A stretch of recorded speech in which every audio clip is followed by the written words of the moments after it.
이번 시간에는 이제 새로운 사업을 구상하시는 분들이 많으실 텐데 네. 이 사업과 관련된 절세에 대해서 설명을 드리도록 하겠습니다. 그래서 이 세 가지로 한번 나눠봤는데요. 첫 번째는 창업을 할 경우에 나타나는 그 절세 문제, 네. 그리고 사업자 등록할 때 정말 주의해야 되는 사항이 있습니다. 그렇죠. 이 부분 말씀을 드리고요. 그리고 영세 사업자들 같은 경우에 이 회계나 관리를 잘못해가지고 사업에 실패하는 분들이 많거든요. 네. 이런 내용으로 나누어서 말씀을 드려보도록 하겠습니다. 네. 사실 평생 이 직장 생활만 하시다가 은퇴와 동시에 창업을 생각하시는 분들 생각보다 상당히 많습니다. 이런 분들에게는 더없이 오늘 시간이 상당히 유익하리라 예상이 되는데요.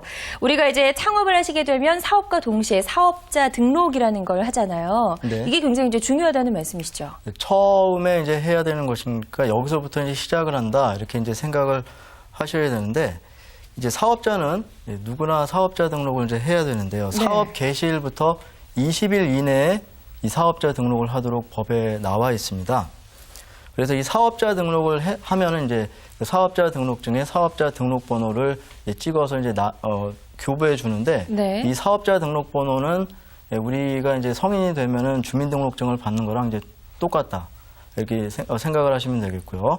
그래서 이 사업자 등록번호를 가지고 국세청에서는 그 납세자의 사업자의 사업과 관련된 이제 세원 관리를 하게 되는 것이고 네. 사업자는 이 그 사업자 등록번호를 통해서 자신의 모든 그 사업과 관련된 업무를 수행하게 되는 것이죠. 그래서 그렇군요. 이 사업자 등록이 굉장히 이제 중요한 그 문제가 되는 건데 특히 이 사업 관계를 하면서 흔히 사업자들이 내는 세금이다 그러면 그 벌어들인 거에 대해서 세금을 낸다라고 생각을 하기 때문에 소득세나 법인세를 이제 주로 많이 생각을 하시는데 네. 그것도 물론 중요하죠. 그런데 일상적으로 거래 관계에서 항상 나타나는 것이 이 부가가치세에 관한 문제가 되겠습니다. 네. 그런데 이제 이 부가가치세의 그 현행법에 따른 그 과세 체계를 보게 되면 네. 거래 관계에서 항상 주고받아야 하는 것이 이 세금 계산서의 그 문제가 되겠습니다. 물론 이제 이 판매하는 사람이 세금 계산서를 교부하게 되는데요. 그보다도 매입자에게 이 세금 계산서의 중요성은 굉장히 이제 크기 때문에 만약에 세금 계산서를 받아오지 않게 되면은 그것을 소비자한테 그 세금 부담을 떠넘기지 못하고 자기가 그대로 부담해서 부가가치세는 자기 돈 내는 게 아닌데도 불구하고 자기가 물어내는 이런 결과에 도달하기 때문에 굉장히 이제 중요한 문제라고 이제 할 수가 있는 것이고요. 반드시 해야 되는 것이기 때문에 안 하면 심하게 이제 가게 되면 조세 포탈로 고발을 당할 수도 있고요. 지난번에도 이제 제가 뭐 말씀드린 기억이 나는데 네. 검찰에 끌려가는 이런 문제가 생길 수도 있습니다. 네, 세금 얘기하시면서 자꾸 겁을 주시는데요. 그래도 이제 오늘 알려주실 내용대로 잘 따라하게 되면 잘할 수 있겠죠. 일단 용기를 좀 북돋아 주시죠. 그렇죠. 저는 이제 탈세를 하지 말라고 네. 말씀을 드리는 거고요. 절세를 하게 되면 누가 뭐라고 할 것도 없습니다. 네, 알겠습니다. 자, 일단 뭐 사업자 등록이 이제 가장 먼저일 텐데요. 사업자 등록도 제가 알기로는 종류가 있다고 들었거든요. 네, 사업자에 따라서 이제 사업자 등록 여부가 달라지는 건데 우리가 일반적으로 얘기했을 때 이 사업자 등록은 그 부가가치세와 관련된 것이기 때문에 부가가치세법상의 사업자 등록을 얘기하는 겁니다. 네. 그래서 먼저 내가 하려는 사업이 이 부가가치세법상 과세 사업이냐 연세 사업이냐를 먼저 판단을 해 보셔야 되는데요. 세법에는 그 거래되는 물품이나 서비스 중에 면세 대상으로 나와 있는 것들이 몇 가지가 있습니다. 네, 그래서 좀 예를 들어주시죠. 예를 들어본다면 이 시내버스는 면세고요. 네. 택시는 이제 과세가 되는 겁니다. 아, 그렇군요. 그래서 시내버스 요금에는 이 부가가치세가 전혀 포함되어 있지 않은 것이고요. 택시 요금에는 이 부가가치세가 다 포함되어 있는 거죠. 그렇다면 이 부가가치세는 이제 이용하는 소비자가 부담을 하는 거라는 말씀이시죠? 그렇습니다. 우리는 이제 아침에 일어나서 저녁에 이제 집에 들어갈 때까지 어린아이들조차도 끊임없이 소비 행위를 하지 않습니까? 그렇죠. 그래서 만약에 우리가 커피 한 잔을 5,000원에 사서 마셨다면 그 5,000원 안에는 부가가치세가 포함되어 있는 겁니다. 그래서 부가가치세는 10%이기 때문에 가격이 5,000원이라고 할 때 대개 한 450원 정도 부가가치세가 포함되어 있다라고 생각하시면 되겠습니다. 네. 자, 그래서 이제 창업을 하실 때 과연 내가 하려는 이 사업 자체가 이제 과세 사업인지 면세 사업인지를 명확하게 파악을 하고 계셔야 부가가치세 부분을 이제 깔끔하게 정리를 하실 수 있을 것 같고요. 또 일반 과세자인지 또 간이 과세자인지에 따라서도 세금이 좀 달라진다고요. 네, 일반 과세냐 간이 과세냐의 문제는 이제 그 과세 내가 하려는 사업이 과세다라고 이제 판정이 됐을 때 두 가지를 다시 한번 고려해 보셔야 되는 건데요. 현재 그 부가가치세는 전부 다 일반 과세자를 대상으로 해서 시스템이 설계되어 있습니다. 그러면 여기서 이제 간이 과세자가 어떤 사업자냐 이걸 조금 생각을 해보셔야 될 텐데 네. 그냥 간단하게 영세 사업자다 이렇게 생각을 해보시면 되겠습니다. 그래서 매출액 규모로 봤을 때 연간 매출액 규모가 4,800만 원에 미달하면 그 사람은 이제 간이 과세자가 되는 겁니다. 네. 4,800을 넘으면 이제 무조건 일반 과세자가 되는 것이죠. 그런데 일반 과세자로 사업자 등록을 하시게 되면 이제 거래 관계에서 세금 계산서도 발급을 해야 된다든지 세금 계산서도 받아와야 되고 그리고 뭐 법인 사업자 같은 경우에는 1년에 분기별로 4번의 그 부가가치세 신고와 납부를 하셔야 되고 네. 개인 사업자는 뭐 1년에 6개월 단위로 이제 2번 하셔야 되는데 이런 절차 자체가 간이 과세자에게는 큰 부담이 될 수가 있겠죠. 그렇죠. 워낙에 그 세무 지식과 회계 지식이 없다 보니까 네. 이런 것 자체가 이제 부담이 될 수가 있습니다. 그래서 이런 점을 그 고려를 해서 일반 과세 시스템에 대한 예외로서 간이 과세를 이제 그 인정을 해서 이런 분들은 보다 간편한 방법으로 세금 계산을 해서 신고하고 납부할 수 있도록 해주고 있는데 어디까지나 이것은 원칙에 대한 예외이기 때문에 예외적인 것이 너무 많이 만연하면 곤란하겠죠. 예, 그래서 이런 제도가 이제 있는 것인데 대개 이렇게 그 일반 시스템상의 그 절차를 복잡한 절차를 하지 않아도 된다라고 네. 생각을 하기 때문에 대개 일반보다는 간이가 무조건 유리하다. 그렇죠. 이렇게 생각하시는 분들이 많은데 아무래도 이제 느끼기에는 이제 간이 과세가 훨씬 더 좀 유리하지 않을까라는 생각이 들거든요. 네, 그런데 어디까지나 이것은 편법적인 것이기 때문에 제도적으로 간이 과세자에게는 일정한 불이익을 주는 장치가 마련되어 있습니다. 그래서 예를 들어 보자면 간이 과세자는 세금 계산서를 발행할 수가 없습니다. 네. 그러면 똑같이 경쟁 관계에 있는 일반 과세자하고 있어서 내가 두 사람을 놓고 거래를 한다면 당연히 일반 과세자는 간이 과세자는 세금 계산서를 교부할 수가 없기 때문에 그렇죠. 거래를 꺼리게 된다는 거죠. 네, 이런 그 불이익이 있기 때문에 이런 점까지 좀 고려하셔가지고 어떤 면에 있어서는 일반 과세가 이제 더 좋은 점이 있다는 것을 좀 알아두셨으면 좋겠습니다. 네, 명확하게 우리 은퇴를 준비하시는 분들도 창업을 준비하시는 분들은 명확하게 그 차이점을 좀 알고 계셔야 될 것 같다는 생각이 들고요. 이 소득세 과세 방법이 다르기 때문에 법인으로 할 건지 개인 사업자로 할 건지도 좀 많이들 고민을 하실 것 같아요. 네, 그렇습니다. 이제 그 소득세는 두 가지가 있습니다. 그래서 우리 같은 그 살아 숨쉬는 사람들이 경제 활동을 하면서 이제 소득을 얻지 않습니까? 이 부분에 대해서 과세하는 것이 개인 소득세의 문제가 되겠고요. 네. 그리고 이제 어떤 단체를 구성해서 그 단체의 이름으로 소득 활동을 하는 거, 이 단체를 우리는 법인이라고 하지 않습니까? 그렇죠. 실체는 이제 보이지가 않는 존재입니다. 그래서 그 법인으로 만들어서 그 법인이 소득을 얻게 되면 그 부분에 대해서 과세를 하는데 그것을 법인 소득세라고 하거든요. 근데 간단하게 줄여서 이제 법인 소득세를 법인세라고 하고 네. 이 개인 소득세를 그냥 소득세라고 이제 하는데요. 네. 그러니까 여기서는 이제 법인 사업자냐 개인 사업자냐의 문제인데 그렇죠. 아무래도 과세 시스템상 세율도 다르지만 계산하는 방법이라든가 이런 부분에 있어서 그 미묘한 차이점이 있습니다. 그래서 처음부터 뭐 이게 반드시 좋습니다. 이것이 또 반드시 좋습니다. 이렇게 일률적으로 얘기할 것은 아니고요. 네. 처음에 내가 하려는 것이 어느 쪽에 적합한지를 좀 판정을 하셔서 하시면 되겠고 처음엔 아무래도 소규모로 출발하시기 때문에 개인으로 시작했다가 네. 나중에 규모가 커지고 번창하게 되면 그때 법인 전환을 하시는 것도 좋은 그 방법이라고 할 수 있겠습니다. 네. 자, 지금까지 이제 여러 가지 좀 차이점을 알아봤습니다. 과세 사업인지 또 면세 사업인지에 따라서 세금을 내는 종류가 또 달라지고요. 일반 과세자인지 간이 과세자인지에 따라서 달라지고 또 법인 사업자인지 법인인지 개인 사업자인지에 따라서도 이런 소득 세금의 종류가 다르다는 걸 지금 이제 쭉 설명을 해주셨는데요. 자, 그렇다면 창업 후에 이제 우리 사업자가 된 우리 창업 사업자실, 은퇴자분들 어떤 세금을 먼저 신고를 하고 납부를 해야 될지 구체적으로 이제 좀 알아볼까요? 네, 우선 가장 중요한 세금이 이 부가가치세라고 할 수가 있겠습니다. 네. 그래서 우리가 흔히 일반적으로는 세금이다 이렇게 얘기를 하게 되면 뭐 많이 번 사람은 많이 내고 적게 번 사람은 적게 내고 이런 세금을 연상하게 되는데 그렇죠. 이 세금은 이제 소득세입니다. 그런데 이것보다도 더 비중이 큰 세금이 이 부가가치세라는 이 소비세거든요. 그래서 누구나 대한민국 국민은 조금이라도 소비 활동을 하고 있고요.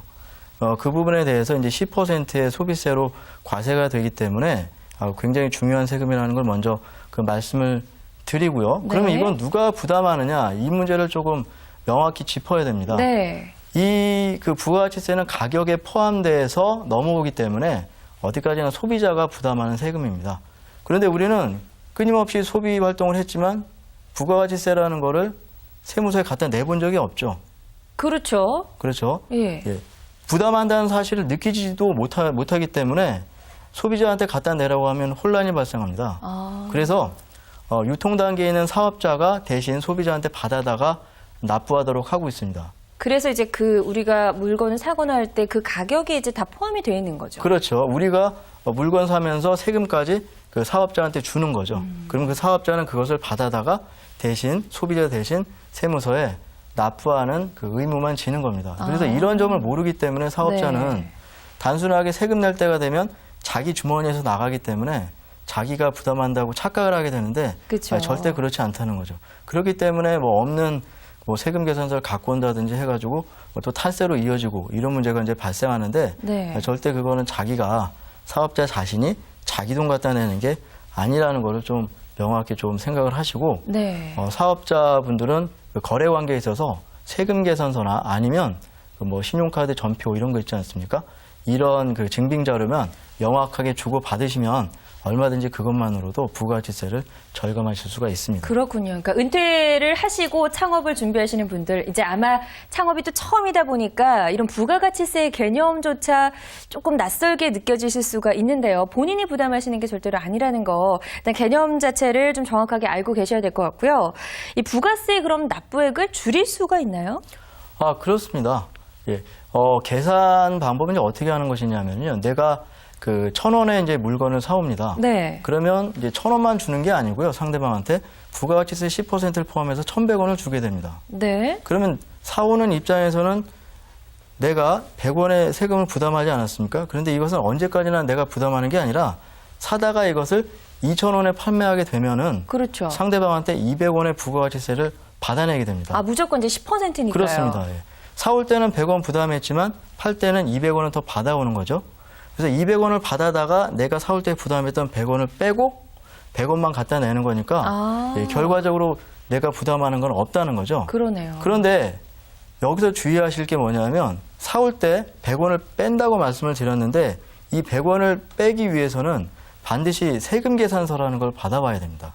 그렇죠. 이제 증명할 그렇죠. 게 있어야 되죠. 매입했다는 사실을 명확하게 증명을 할 수 있다고 해도 이 세금 계산서를 받아오지 않게 되면 빼지 못하게 됩니다. 그렇게 되면 그 200원을 그냥 갖다 내야 되거든요. 네. 그래서 결국은 이 세금 부담을 소비자한테 전가시켜가지고 소비자가 부담하게 되는 건데 세금 계산서를 안 받아와서 그냥 내가 부담하게 되는 이런 불이익을 당하게 되기 때문에 꼭 세금 계산서가 아니었다면 객관적으로 외부에 이렇게 다 노출되는 증빙 있지 않습니까? 그렇죠. 신용카드 뭐 전표라든가 네. 현금 영수증 이런 거를 꼭 잘 받아 오셔야 되고요. 그냥 우리가 흔히 남발하게 되는 그 간이 영수증 같은 거는 그렇죠. 기장의 자료로는 이제 써먹을 수 있어도 이 부가가치세에서는 전혀 혜택이 없습니다.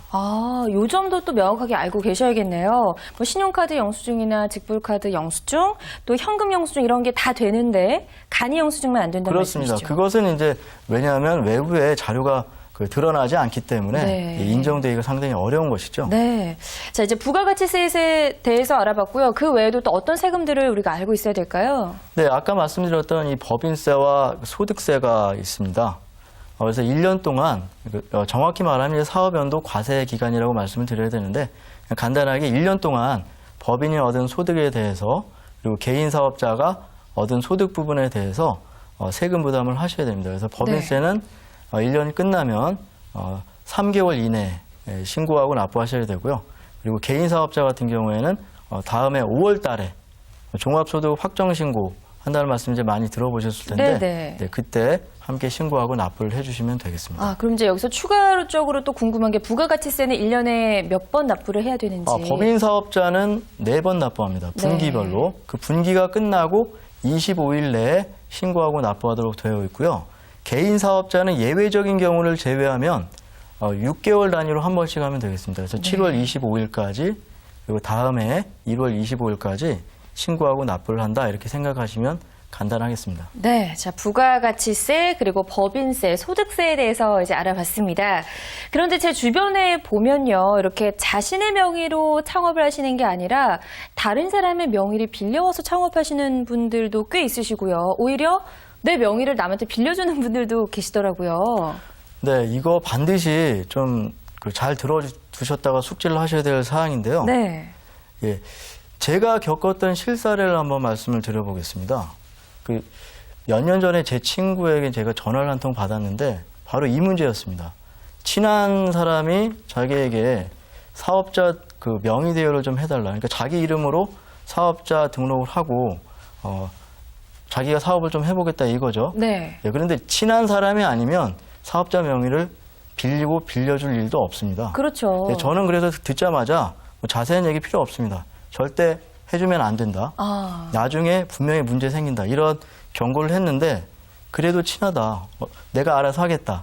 이런 식으로 하고 전화를 끊었어요. 네. 그런데 그 후에 한 1년 정도 이제 지나고 나서 다시 그 친구한테 연락을 받았는데 네. 문제가 드디어 터졌습니다. 어떤 문제가 터졌나요? 굉장히 좀 위험하다는 말씀이시죠? 그렇죠. 그래서 대충 얘기를 들어보고 저는 바로 그러면 너는 신용불량자가 될 수도 있는데 이렇게 이제 얘기를 했는데 네. 그 말이 끝나기도 전에 이미 됐어. 오. 그래서 그 친구는 그 신용불량자 등록이 됐고요. 그리고 월급도 자기 통장으로 받지 못해가지고 남의 통장을 통해서 받고 뭐 이런 아주 어려운 상황에 이제 처했던 그런 사례가 그렇군요. 있었습니다. 그러니까 사업자 명의를 빌려주는 행위 자체가 어떻게 보면은 어떤 보증을 서주는 거나 비슷하네요. 그렇습니다. 우리는 어르신들한테 이제 그런 말씀을 많이 들었죠. 빚 보증은 부모 자식 간에도 서는 게 아니라는 네. 얘기를 이제 많이 들었고요. 주변에서도 그런 사례가 있을 것이고 아니면 본인이 보증을 섰다가 아주 곤란한 상황에 빠진 경우도 있었을 텐데 어떤 면에 있어서는 이것보다 더 무서운 그 결과에 이제 도달할 수가 있기 때문에 하지 말라고 이제 말씀을 드리는 겁니다. 그렇군요. 그러니까 우리가 생각하기에는 단순히 명의만 빌려준다라고 생각을 하는데 그 외적으로도 굉장히 많은 부작용들을 초래할 수 있다는 말씀이신데 구체적으로 좀 이야기를 해주시죠. 그렇습니다. 이 국세청에서는 일단 사업자로 등록된 사람에 대해서 사업자 등록번호로 관리를 하기 때문에 네.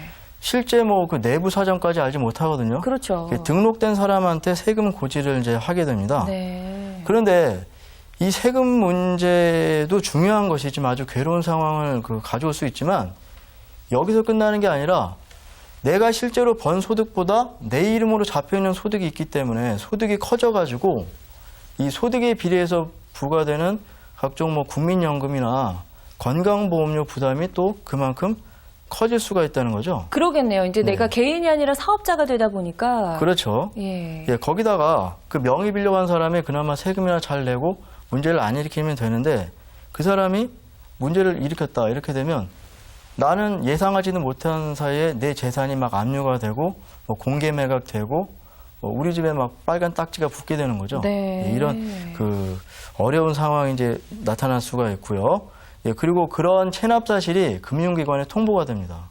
그렇군요. 제 친구처럼 신용불량자로 등록이 된다거나 대출 받았던 돈이 있으면 빨리 상환하라고 독촉을 받을 수가 있고요. 예. 그리고 아주 심하게는 출국 정지를 당할 수도 있는 이런 어려운 문제가 생기게 됩니다. 굉장히 위험하네요. 예, 이 명의의 문제에 있어서 세법의 입장은 어떤 것이냐 하면 그 명의는 어디까지나 형식에 불과하지 않습니까? 그렇죠. 겉으로 이제 드러나는 것이기 때문에 항상 세법은 조세평등이나 실질과세 입장에서 접근을 하기 때문에 명의가 이 사람이라고 하더라도 실질적으로 소득을 이 사람이 얻었다면 이 사람한테 세금을 부과하게 돼 있습니다. 네. 그런데 이런 경우는 처음부터 국세청에서 하지 말라고 얘기를 하는 것이고 이렇게 됐다고 해도 내가 그 사실을 그 소득은 내게 아닙니다라고 증명하기가 상당히 어려운 점이 있습니다. 그렇죠. 예, 그래서 이런 곤란한 상황에 빠지지 않으려면 처음부터 빌려주지 않는 게 상책이 되는 것이죠. 네, 우리가 뭐 보증 서주지 말아라 이런 이야기도 하는데요. 보증과 더불어서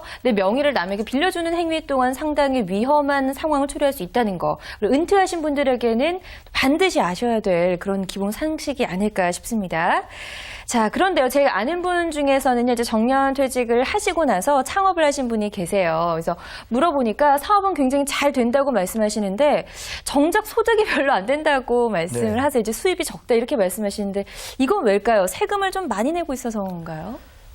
근데 아무래도 이 은퇴 후에 은퇴 자금을 가지고 사업을 하겠다 하게 되면 어떤 처음부터 큰 사업을 벌릴 수는 없겠죠. 그렇죠. 아무래도 영세한 그 단계에서 이제 출발을 하실 텐데 그러다 보니까 이 영세 사업자분들은 세무나 어떤 그 회계 문제에 대해서 지식이 거의 없다라는 것이 이제 일반적인 그 사항입니다. 그래서 이 회계나 세금 문제를 대수롭지 않게 처리를 하고요. 별 관심도 없습니다. 이것이 우리나라 그 영세 사업자들의 그 세금에 대한 그 인식이라고 할 수가 있는데요. 네. 사업을 이제 처음 해보겠다라고 이제 마음을 먹게 되면 처음에 이제 고민하는 것이 어떤 사업을 하겠냐. 그렇죠. 이 업종의 결정의 문제가 되겠고요.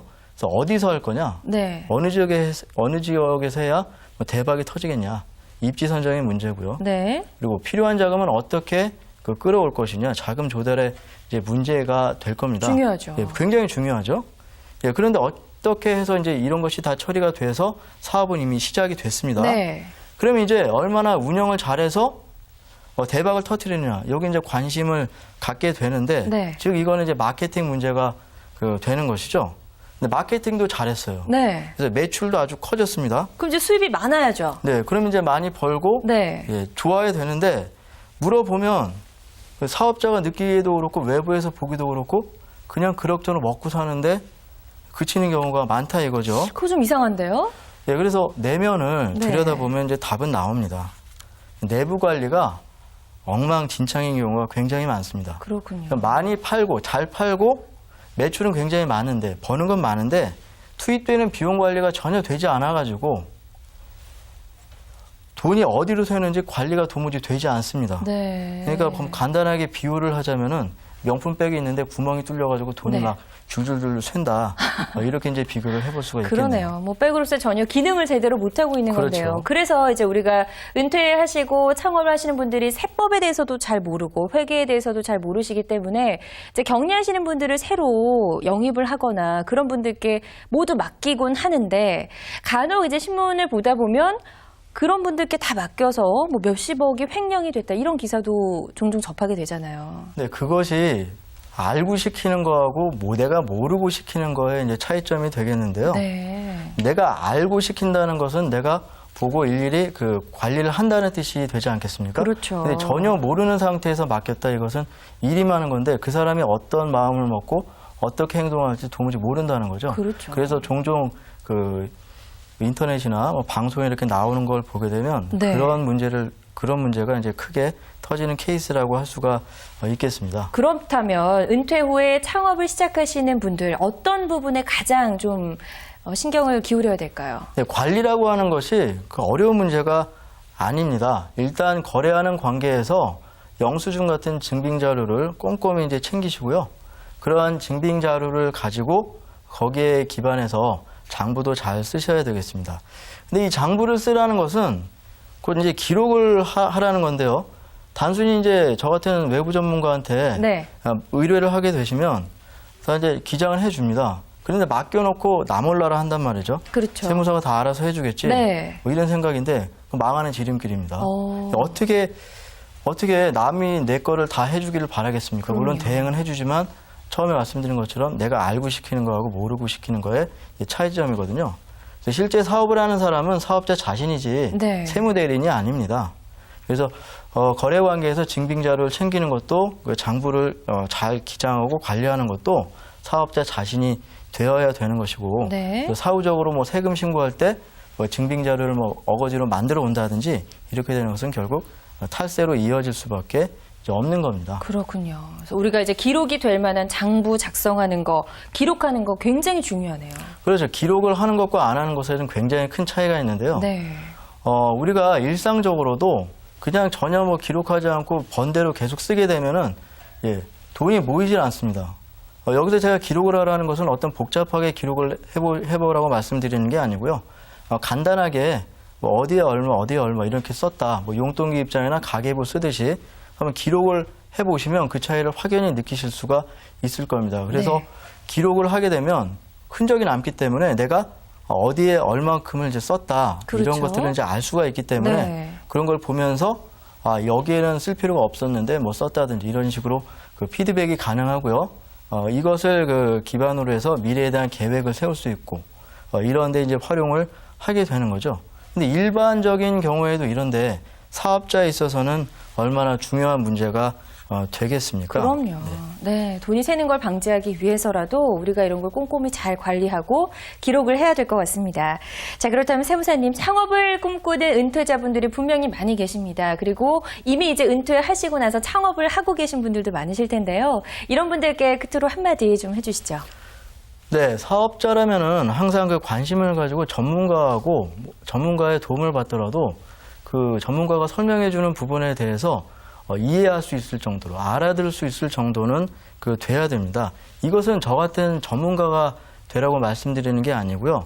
관심을 갖고 대화가 가능해서 관리가 가능하도록 해야 된다라는 거죠. 그래야만 사업 전반에 걸쳐서 그 통제가 되고요. 관리가 되고 회사 재무 상황을 파악을 할 수 있게 되고 그래야만 사전에 부정과 그 부실을 예방할 수 있고 미래에 대한 계획을 세워서 사업이 이제 번창할 수 있게 되는 것이죠. 그리고 네. 나아가서는 세금까지 이제 줄일 수 있는 것이거든요. 그래서 결국 얼마나 정확하게 잘 기록하고 꼼꼼하게 관리하느냐가 운영에 있어서 가장 기본이 되는 중요한 문제라고 할 수가 있겠습니다. 네. 이런 점을 고려하셔서 사업에 꼭 반드시 성공하시고 번창하시기 바랍니다. 네. 자, 지난 시간에도 뭐 여실히 느꼈지만 오늘도 들으면서 역시 아는 게 힘이다라는 생각이 다시 한번 드네요. 자, 오늘 은퇴 후에 창업을 꿈꾸시는 분들을 위해서 창업자가 알아야 할 기본적인 세법에 대해서 이야기를 나눠봤습니다. 오늘 좋은 말씀 해주셔서 고맙습니다. 네, 감사합니다.